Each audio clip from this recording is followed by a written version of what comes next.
Hai sobat, kembali lagi bersama Komik Kabi. Bagaimana kabar kalian? Semoga selalu diberi kesehatan. Kali ini Mimin akan membawakan alur cerita komik manhwa yang berjudul Pembalasan Pedang Petarung Kendo Terkuat. Tanpa berlama-lama, mari kita tonton alur ceritanya. Cerita diawali di sebuah arena pertandingan, di mana diadakan pertandingan judo tingkat nasional. Terlihat dua orang petarung sedang beradu pedang dengan sengit. Salah seorang petarung terlihat mendominasi jalannya pertandingan. Terlihat salah satu pria mulai terdesak oleh serangan lawannya. Serangan demi serangan dilancarkan dari berbagai arah oleh seorang petarung. Dan akhirnya salah seorang petarung terkena serangan yang bertubi-tubi di badannya, sehingga dia jatuh terduduk di lantai. Terdengar suara dari MC pertandingan. Luar biasa, player Yeshiho. Dia mampu menyelesaikan semua ronde dalam waktu 20 detik saja. Aku telah melihat banyak player, tapi ini pertama kalinya aku melihat orang sepertinya. Sudah pasti, Yeshiho telah melampaui batas kemampuan rata-rata. Akankah player seperti itu akan muncul lagi? Akan sulit menemukan orang seperti itu di Korea, apalagi di dunia, ucap sang pembawa acara. 3 tahun kemudian, di sebuah bar bernama Zeus, terlihat seorang pemuda yang tidak lain adalah Yoshiho. Dia terlihat sedang memegang sebuah pedang. Ternyata, di dalam bar itu, Yoshiho sedang bertarung dengan sekelompok orang. Terlihat, beberapa orang telah terkapar akibat tebasan pedang Yoshiho. Haruskah kita bunuh dia? Ucap salah satu pria. Pria lainnya berkata, mari kita serang dia dari berbagai arah yang berbeda. Dengan begitu, dia pasti tidak akan bisa menahannya. Terlihat Yoshiho sangat tenang menghadapi sekelompok orang-orang tersebut. Seketika, dalam hitungan mundur, 3 pria langsung menyerang Yoshiho secara bersamaan. Namun dengan cepatnya, Yoshiho mampu menghindar dan mengacungkan pedangnya tepat ke leher salah seorang pria. Ujung pedang tersebut menusuk dan merobek leher pria tersebut. Pria itu terlihat menahan darah yang berceceran keluar dari lehernya. Kemudian, 2 orang pria melanjutkan serangannya kepada Yoshiho. Tapi tetap saja, serangan tersebut tidak dapat mengenai Yoshiho. Malah sebaliknya, Yoshiho terlihat telah mengacungkan pedangnya dan bersiap menebas pria yang menggunakan mesin pemotong. Saat pria itu ingin menghidupkan mesin pemotongnya, tiba-tiba tangan pria itu langsung ditebas Yoshiho sampai kedua tangannya terputus. Pria itu mengerang kesakitan. Tiba-tiba pria lainnya menyerang dari arah belakang. Namun dengan sigap, Yoshiho membalikkan badannya dan menebas badan pria itu dengan beberapa tebasan. Darah langsung keluar deras dari badan pria itu. Akhirnya, pertarungan itu pun berakhir. Terlihat salah satu pria tergeletak di lantai sambil memegang lehernya yang berdarah. Pria itu berkata, "Siapa kau sebenarnya?" Dengan wajah dingin, Yoshiho terlihat hanya diam dan tidak menjawab pertanyaan pria itu.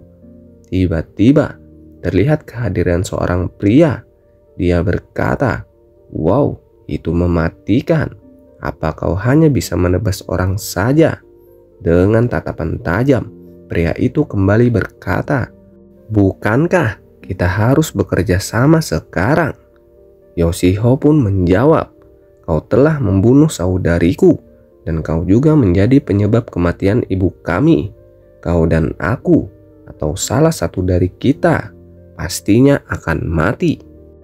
Cerita kembali ke 2 tahun sebelumnya, di sebuah hunian di kota Gangneung, di mana itu adalah tempat tinggal Yoshiho. Terlihat informasi dari media televisi bahwa ekonomi di beberapa wilayah sedang merosot dan para wira swasta terkena dampaknya secara langsung. Di salah satu wilayah Seoul, hanggar dojo, taekwondo, dan kendo juga ikut terdampak. Setelah itu, muncul kembali berita lainnya, yakni informasi tentang perampokan berantai yang menargetkan wanita yang tinggal sendirian di studio apartemen di kota Seoul. Namun, Yoshiho terlihat tidak tertarik mendengar berita itu dan memilih untuk pergi ke kamarnya. Di dalam kamar, Yoshiho terlihat menatap perlengkapan kendonya yang tersimpan rapi di dalam lemari. Dia kemudian meraih sebuah trofi kemenangan dan berniat ingin menyimpannya di dalam kotak. Dia terlihat berniat untuk mengumpulkan barang-barang masa lalunya tersebut. Tiba-tiba terdengar suara telepon genggamnya berdering. Yoshiho kemudian menjawab panggilan tersebut. Seseorang di telepon berkata, "Apa kau berhenti kendo?" "Iya, Master," ucap Yoshiho. "Jangan kau panggil aku Master, panggil saja aku Direktur. Keahlianmu itu terlalu bagus untuk disia-siakan.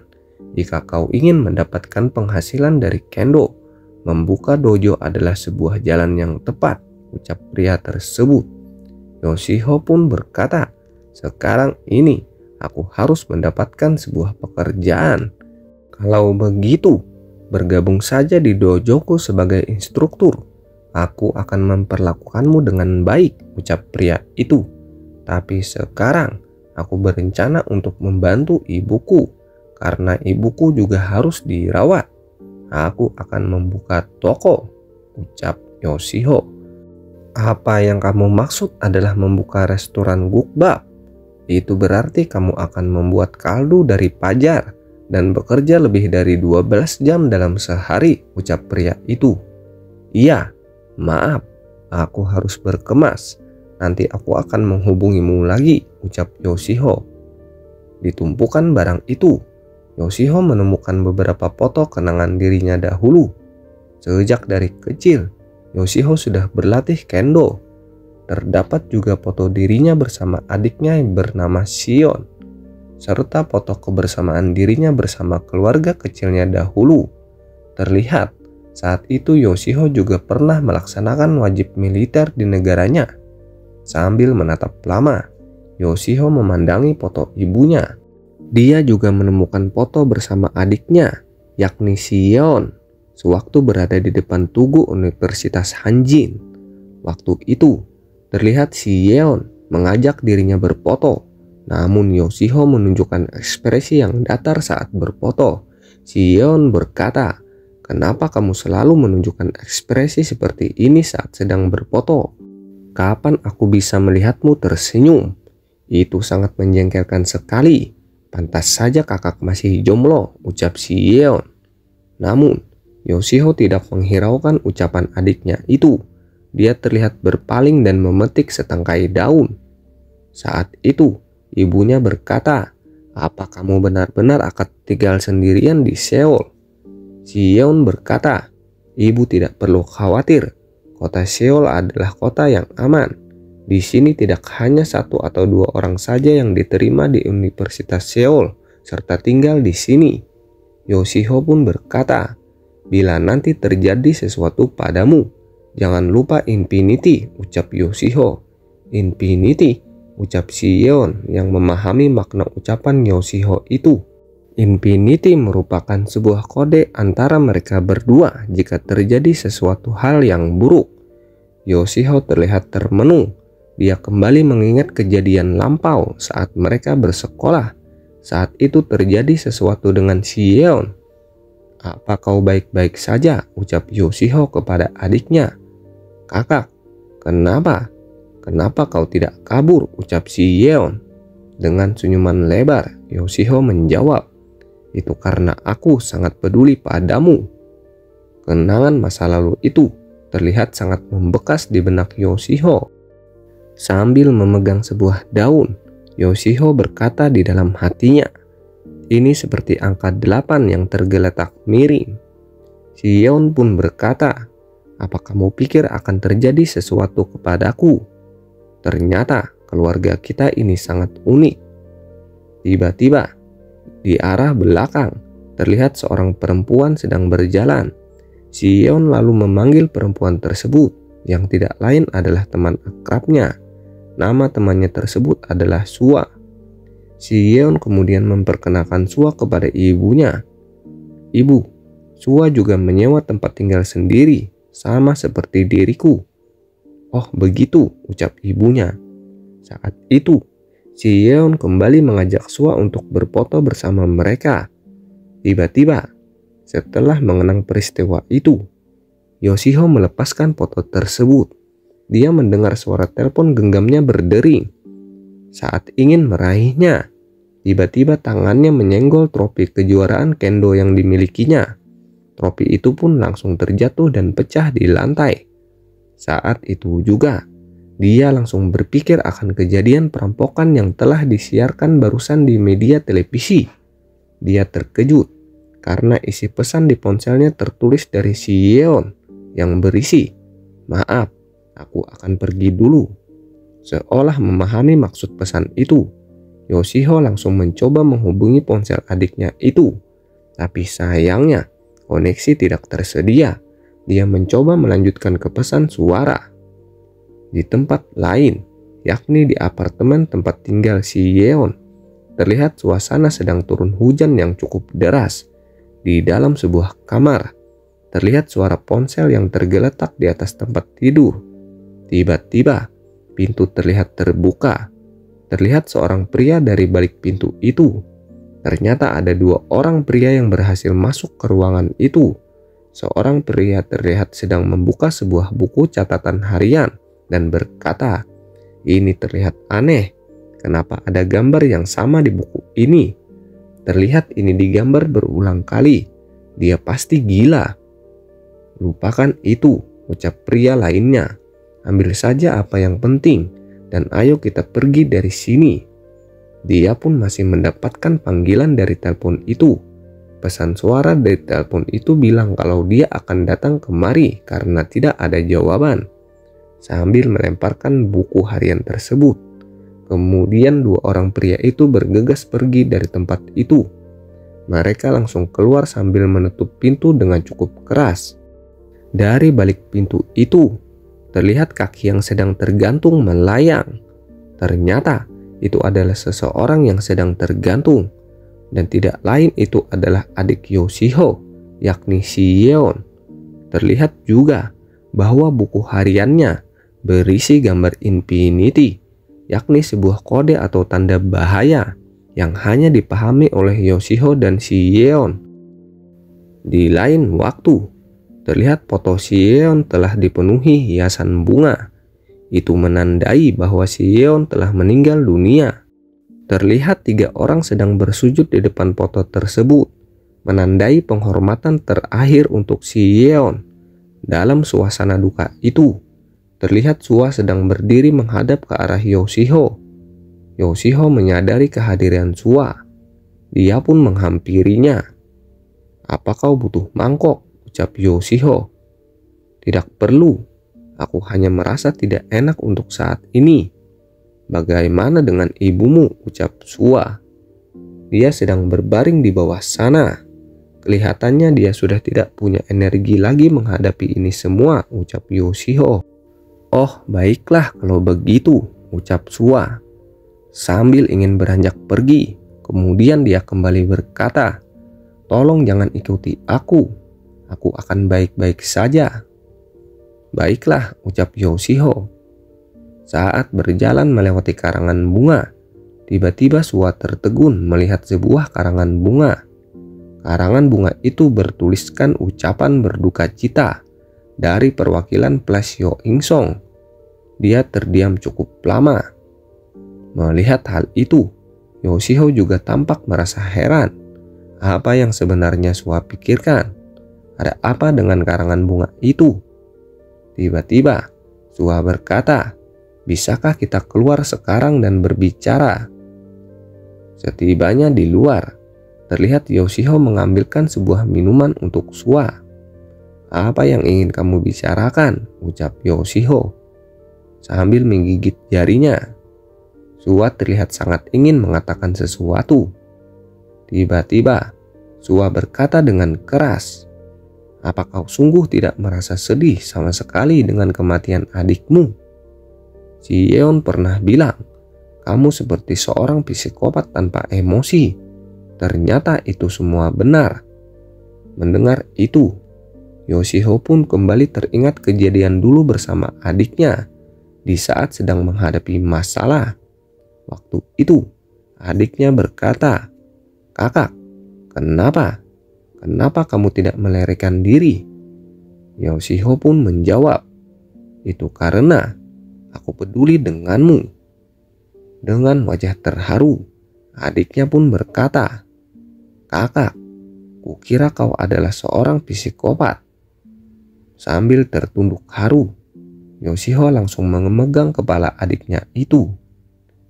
Yoshio pun bertanya kepada Sua, "Sebenarnya, apa yang kamu ingin bicarakan kepadaku?" Sua pun berkata, "Bagaimana kamu bisa setenang ini, sementara saudarimu baru saja meninggal?" Tapi Yoshio hanya menjawab dengan nada yang santai, "Aku tidak bisa pergi berlama-lama, karena saat ini aku sedang berduka. Jika tidak ada lagi yang ingin kau katakan, aku akan pergi." Tanpa berkata apapun, seketika Sua langsung pergi meninggalkan tempat itu. Saat Yoshio berjalan melewati karangan bunga, matanya pun tertuju ke salah satu karangan bunga yang tadi dilihat oleh Sua. Karangan bunga itu bertuliskan dari perwakilan Place Yoingsong. Yoshio pun terlihat penasaran akan hal itu. 3 hari telah berlalu. Terlihat Yoshio sedang berada di kamar si Yeon.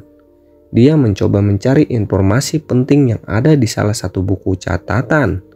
Di buku itu pun tertulis sebuah transaksi dana dari Yo In-song sebesar 1 juta won. Tentunya itu bukanlah uang yang sedikit, pikir Yoshio. Kemudian dia beranjak memeriksa peralatan keseharian adiknya. Terlihat di dalam lemari terdapat beberapa pakaian yang cukup seksi. Setelah itu, pandangan Yoshio tertuju ke sebuah tumpukan yang ada di sebuah kotak. Di atas tumpukan itu terdapat sebuah buku harian, di mana di buku itu terdapat foto adiknya bersama Sua. Terlihat foto itu diambil di sebuah tempat yang mirip dengan sebuah klub. Saat Yoshio membuka lembaran kertas di buku itu, terlihat sebuah coretan gambar yang berisi tanda infinity. Sontak saja, Yoshio menyadari ada sesuatu yang salah dengan kematian adiknya itu. Di lain waktu, tepatnya di Universitas Hanjin, terlihat Yoshio sedang duduk di sebuah kursi. Beberapa orang yang melewatinya terlihat bingung dengan keberadaannya tersebut. Salah seorang berkata, "Siapakah dia itu? Aku baru pertama kali melihatnya di sini." Yoshio hanya terlihat berdiam diri saja mendengar itu semua. Tidak lama kemudian, Yoshio terlihat bertemu dengan Sua. "Apa yang kau lakukan di sini?" ucap Sua. "Apa ini?" ucap Yoshio sambil memperlihatkan foto Sua dengan adiknya. "Kami mengambil foto itu saat berada di klub," ucap Sua. "Ini bukanlah di dalam klub," ucap Yoshio tak percaya. Sua pun terlihat bingung dan mulai berusaha mengatakan yang sebenarnya.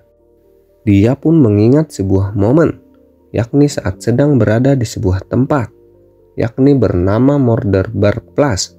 Saat itu, si Yeon dan Sua sedang berada di dalam sebuah lift. Sebuah pesan singkat tertulis di ponsel milik Sua.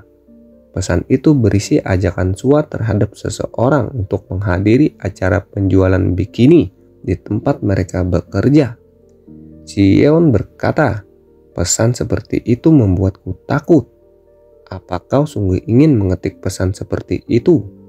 Kenapa kau malah mengintip?" ucap Sua.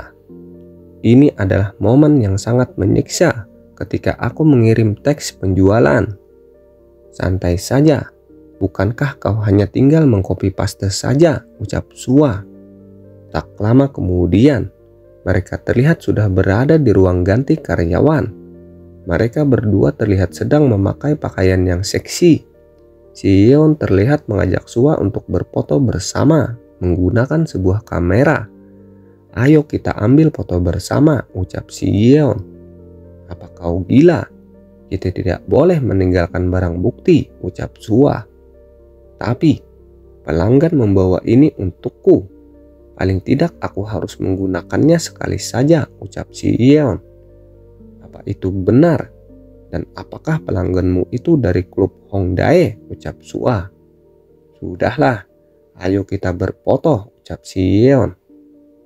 Di tempat yang berbeda, terlihat bahwa Sua menceritakan dari mana foto itu diambil. Si Yeon dan aku, kami berdua bekerja di sebuah bar. Apa? Bekerja di bar? Apakah tempat itu membuat koktail? Ucap Yoo Si-ho. Iya, sebuah bar. Kebetulan pemilik bar itu adalah orang yang mengobrol dengan kita dan berada duduk di sebelahku saat acara kemarin. Dia jugalah orang yang memberikan karangan bunga ucapan bela sungkawa, ucap Sua. Apakah itu plus? Ucap Yoo Si-ho. Kamu tenang saja. Tempat kami bekerja bukanlah tempat yang aneh. Pelanggan hanya duduk di sebelah kami dan mengobrol saja. Pelanggan tersebut tidak boleh menyentuh kami. Jika hal itu terjadi, pelanggan tersebut akan ditendang keluar oleh manajemen bar. Jika melakukan hal yang macam-macam, itu hanyalah pekerjaan sampingan yang aku lakukan untuk bisa membayar kuliahku, ucap Sua. Apakah hanya itu saja? Apa kau benar-benar tidak menyembunyikan sesuatu tentang si Yeon? Ucap Yoo Si-ho. Mendengar ucapan itu, Sua terlihat tertegun dan terdiam. Sambil menunduk, dia berkata, "Iya, hanya itu saja. Aku tidak menyembunyikan apa-apa." Kemudian Sua terlihat bergegas ingin pergi sambil berkata, "Itu saja informasi dariku. Aku sekarang ada kelas, jadi aku ingin pergi sekarang." Yoo Si-ho merasa tidak puas dengan informasi dari Sua. Sambil memandangi tangannya yang terbalut perban, Yoo Si-ho kembali mengingat saat dia berada di kamar si Yeon. Dia terlihat melampiaskan kekesalannya dengan memukul lemari di kamar si Yeon. Terlihat di genggaman tangannya tersebut secarik kertas bergambar kode infinity. Sambil mengepalkan tangannya, Yoo Si-ho berkata, "Ini bukanlah kejadian bunuh diri." Cerita berlanjut ke chapter 3. Terima kasih buat sobat yang sudah menonton alur cerita ini sampai habis. Jangan lupa like, komen, dan share video ini. Serta jangan lupa subscribe channel Mimin agar kalian tidak ketinggalan update terbaru video Mimin. Terima kasih.